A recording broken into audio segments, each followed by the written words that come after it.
Timeliners Part 1. The fracture point, the warehouse on Delwood Street, had no business being interesting. Rusted shutters, a collapsed awning, pigeons arguing in the rafters. It was the kind of building you walked past 100 times and never once looked at directly. But on a Thursday night in October, four friends crawled through a gap in its chain-link fence anyway. Because Sable had found something inside and refused to describe it over text. "You'll think I'm losing it," she'd typed. "Just come." So they came. Jonah got there first, hands stuffed in his jacket, breath fogging the cold air. Dilly arrived second, earbuds still in, one side dangling. Then Theo, who brought snacks, because Theo always brought snacks, a bag of pretzels already open in his hands. Sable was waiting just inside the main door, flashlight on, pointing it at the center of the warehouse floor. They all stopped when they saw it. It was a column of light, not projected from above, not bouncing off anything reflective. Just there, standing perfectly upright from floor to ceiling, roughly 3 feet wide. It didn't flicker. It didn't hum. It breathed, almost. Like the air itself had decided to glow in one very specific column and nowhere else. The color wasn't quite white and wasn't quite silver. It was the color of the moment just before you remember something important. "How long has it been here?" Jonah asked. "I don't know," Sable said. "I came in looking for the old mural. The one my dad painted on the back wall when this was a community space. I turned around and it was just standing there." Delia pulled out her earbud fully. "Has anyone touched it?" Silence. "Obviously no one has touched it," Theo said, then immediately walked forward and put his hand into the column of light. The other three shouted his name. He didn't scream. He didn't collapse. He stood there with his hand inside the glow for about 3 seconds, then pulled it back out and looked at his palm like he was checking for a tan line. "It's warm." "And it kindles. Pulls how?" Delia asked. "Like it wants you to walk through." What happened next, none of them could fully explain or word, even to each other. They stepped in together. Not because it was a plan, but because it was Sable's discovery, and Jonah said Ted together or not at all, and Delia, who was the most cautious of all of them, simply decided that some not wait for caution. The light closed around them like a held breath. For exactly 1 second, each of them felt the strange, specific sensation of being plural, as if their edges blurred and multiplied, as if their single self was a hand opening its fingers wide for the first time, each finger suddenly its own thing. Then it was over. They were standing in the dark warehouse again. The column of light was gone. "Did something just happen?" Jonah said. "Yes," said Sable, Delia, and Theo, all at exactly the same time in exactly the same tone. Part 2. The power. Explained they spent the next 2 weeks discovering what they were. The ability revealed itself in pieces, like a language learned through context rather than textbooks. Each of them came to understand it slightly differently, but the core mechanics were the same for all four. They could split, not in halves, not in two, in as many pieces as they chose, up to, they would eventually determine, 7 copies of themselves, each one a full, breathing, thinking, feeling person with the same memories up to the moment of division. Each copy was solid. Each copy had a heartbeat. Each copy could speak, act, make choices, learn things, feel pain, feel joy. There was no original and no copies. All versions were equally real. The split was a choice, made deliberately, like deciding to open your hand. You thought divide, and something deep in the architecture of your body agreed. And then there were 2 of you standing where one had been. The duplicate stepped out from you like a shadow that had decided to go its own direction. They shared your face, your clothes, your half-eaten pretzel, everything you had on you. Duplicated exactly. They were not ghosts, they left footprints. They could be photographed. They bled if cut, and then, when they chose, they could remerge. This was the other half of the gift, and it was the more extraordinary part. When two or more versions came back together, they pressed palm to palm, and the world seemed to inhale, and they folded into one another like pages of a book closing. There was a brief, brilliant warmth, and then there was only one of them again. But that one person carried everything. Every experience the split versions had lived through, every skill practiced, every piece of information absorbed, every hour spent was now available to the single, reunified self, stacked and integrated, not as memories of someone else, but as their own, as natural and accessible as remembering breakfast. If one version had spent 3 hours learning to play a song on the piano, the merged self could sit down and play it with hesitation. If another had to read an entire manual on electrical wiring, the merged self understood every word of it as fluently as if they'd read it themselves. The knowledge wasn't secondhand. It wasn't a summary. It was lived. The limits, as far as they discover, versions could not stray more than roughly 10 miles from one another without both feeling a deep, resonant ache, like a vibration in the sternum that worsened with distance. This was the closest thing to a danger the power carried, the possibility of becoming truly, permanently divided if the distance became too great. Also, a split version could not split again. Each person could only divide themselves, not divide a division, and the remerge required consent. Both versions had to choose it simultaneously. You couldn't be absorbed against your will. Part 3. The room full of selves. 6 weeks after the warehouse, Sable had an idea. She laid it out on a Saturday afternoon in Jonah's living room. Floor space cleared. Furniture pushed to the walls, whiteboards borrowed from the community center. "We've been splitting to do chores," she said. "Or to be in two places. We're thinking too small." I sent a version of myself to sit through my shift at the grocery store while I went to my nephew's recital, Delia said, not defensively. "That's practical." "It is practical," Sable agreed. "But what if we treated it like a university? What if we each split to our max? All 7 versions, and every single one of us is in this room at the same time, each learning something different. Then we merge back." Jonah leaned forward. "So in one afternoon, each of us could master 7 things simultaneously." Sable wrote on the whiteboard, 7 versions, 7 skills. One afternoon, one perks out knowing all of it. Theo had already stood up. "I'm in. What are we learning?" They planned it for a week. They gathered materials, instruments, textbooks, laptops loaded with tutorials, practice dummies for first aid, language learning programs, drafting paper, cooking ingredients staged on the counter, even a hand-carved chess set from Delia's grandfather, because Delia's grandfather had once said that a person who doesn't know chess doesn't know patience. On a Saturday morning at 9 o'clock, all 4 of them stood in the center of Jonah's cleared living room. "On 3, Jonah said." The room changed. 4 people had been standing. Suddenly there were 28. 28 people with 4 different faces, wearing the same clothes as the originals, blinking in the sudden surprise of existence, each one already reaching for the task they'd been assigned before the division. 7 versions of Jonah fanned out across the room. One settled cross-legged in the corner, with a learn-to-code workbook, a laptop open to a Python course, headphones on.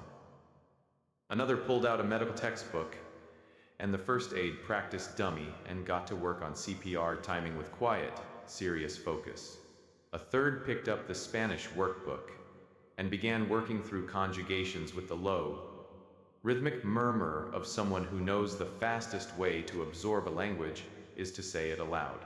The remaining 4 spread to their stations: architectural drafting, automotive repair manuals, the chess set, and a guitar propped against the wall.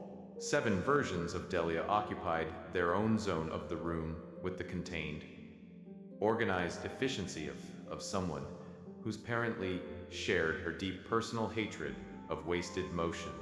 One Delia had earbuds in and was moving through a sign language tutorial on her phone, hands working in the air in front of her.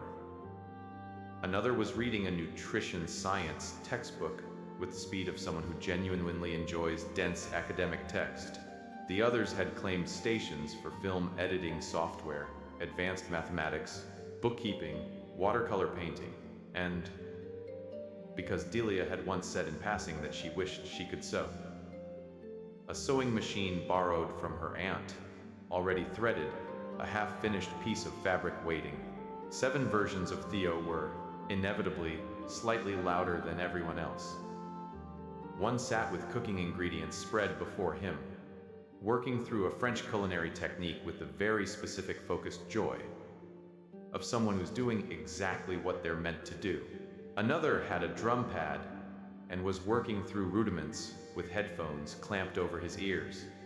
The others, circuitry, screenwriting, mechanical engineering concepts, HVAC systems, and a documentary about the history of architecture playing on a tablet while Theo took meticulous notes. Each had found their rhythm. At one point, 2 Theos accidentally reached for the same water bottle. They both stopped, looked at each other, and one of them said, "You have it," and the other said, "No, you take it." And they did this 3 times before the nearest Delia told both to stop with a single look, just as well coming from one of her as it did from all 7. 7 versions of Sable were the quietest. She had always been the most interior of the 4 of them, the one who needed to be inside an idea before she could speak about it. Her versions had claimed astrophysics, Mandarin game theory, electrical engineering, graphic medicine illustration, molecular biology from a college-level open courseware series, and because Sable's father was a muralist and she had always watched his hands and never learned, a canvas, paints, and a YouTube tutorial from a teacher who had the patient, warm voice of someone who believed everyone could do this if they slowed down enough. The room was a library, a workshop, a conservatory, a laboratory, 28 people breathing together, the occasional rustle of a page, the muted thump of Theo's drum pad, the scratch of pencil on drafting paper, the soft foreign language murmurs of people teaching themselves to speak new tongues, the smell of paint and garlic and solder. Hours passed. Nobody got bored because nobody had time to. At 6 in the evening, Sable set a timer. The alarm went off like a school bell. Across the room, 28 people looked up from 28 different tasks. Versions of Jonah set down their materials. Versions of Delia capped their pens. Versions of Theo saved their files. Versions of Sable rinsed their brushes. One by one, they moved toward their originating selves. Not that any version was more original than another, but they thought of it that way. The one who'd set the timer, and they raised their palms. The merges quietly, one by one. A warm compression, like pressing 2 pieces of clay together. A soft sound, not quite a breath and not quite a word. A moment of stillness. And then there were 4 people in the room again. None of them spoke for almost 30 seconds. Jonah sat down slowly on the floor. His face was the face of someone experiencing a flavor they had never tasted before. I know how to code. I know CPR. I can do basic Spanish. I know how to draft blueprints. He paused. I can play guitar. I can sew. Delia said quietly with something like reverence. I can cook a beurre blanc. Theo said, then burst out laughing. I understand how a heat pump works. Why do I know how a heat pump works? That's going to be useful approximately never. It'll be useful sometime, Sable said. She was looking at her own hands. I painted something today, or a version of me did, and now I remember every brush stroke. I remember the way the color spread when the brush was too wet. I remember deciding to let it be imperfect. She looked up. It feels like mine. It is yours, Jonah said. I know, she said. That's what I mean. It feels like mine the same way your childhood feels like yours. You didn't do this morning, but you remember it like it happened to you. because it did. Inside, the October dark had gathered against the windows. Street lights had come on. Somewhere in the neighborhood, a dog was barking. Theo offered the pretzels around. They'd been duplicated 6 times today and then remerged into one bag. He said they tasted exactly the same. Part 4. What they became. They did not become superheroes in the traditional sense. They did not fight. They were not targeted by government agencies or ambitious villains, at least, not yet. They were 4 people in their mid-20s with rent to pay and families who texted them too much and ambitions that had always been slightly larger than their circumstances allowed. But the circumstances had changed. Who had dropped out of a computer science program 3 years earlier because he couldn't afford to continue. Spent a month of afternoons splitting and studying and merging back. He came out the other side holding the equivalent of 2 semesters of knowledge, pressed neatly into his memory like a flower in a book. He built a tool that his neighborhood association had been trying to commission for years. A community resource map, updated in real time, pulling in data from food banks and shelters and free clinics. He built it in a weekend. Delia, who had always wanted to be a documentary filmmaker but worked as an office administrator, split herself into a film school. One version studied cinematography. One studied sound design. One worked through screenwriting theory. One edited practice footage for 7 hours straight. She merged back and knew things about the relationship between image and sound that she had previously only intuited. She started shooting her first real short film the following week. Theo, whose technical knowledge had always been scattered and self-taught, became a one-man infrastructure repair team for the aging apartment building his grandmother lived in. He didn't do it alone. 2 versions of him worked side by side on the plumbing while another studied electrical codes and another diagnosed the HVAC system. When they merged back and he was one person again, he fixed things that the building's management company had ignored for years. His grandmother cried. He said it wasn't a big deal. He was lying. Sable finished the mural. Not the one her father had painted. That was already there, partially faded, one full wall of the warehouse preserved under decades of dust. She painted beside it. Her version had spent 1 afternoon learning the technique. She spent 3 weekends on the full work. A split version mixed colors, while another sketched the outline, while another climbed the scaffold and laid the broad strokes down. Then they merged, and she stood back, and she looked at what she'd made beside what her father had made, and she allowed herself to feel proud. The 4 of them still met on Saturdays. They still cleared the floor and set up stations and split into the room full of selves and worked in that strange, industrious quiet that 28 people share when they are all, in a specific sense, the same 4 people. They called it the fracture sessions. They called themselves timeliners. They never agreed on what to call their power, though they tried. Splitting felt too clinical. Morphing was close but not quite right. They didn't change form. They multiplied it. Theo suggested pluraling, which was not a word and which he used with great confidence anyway. Delia said she thought of it as echoing forward, which the others felt was too poetic to be practical and too accurate to be discarded. Sable called it branching, like a river that divides around an island and comes back together downstream, carrying water from both channels, changed by what it touched on the way. The column of light in the warehouse never returned, but on certain nights, when Sable stood in front of her mural, she thought she could see its color in the underpainting. That particular not white, not silver hue, the color of the moment before you remember something important. She was starting to believe that was the point, that they had walked into a light designed specifically to remind them, in the most visceral, physical, irreversible way possible, that a person is not a fixed amount, that you can be more than one thing, walk more than one road, become more than one version of yourself. And when you come back together, you don't have to choose which one was real. They all were. You carry them all. End of story concept.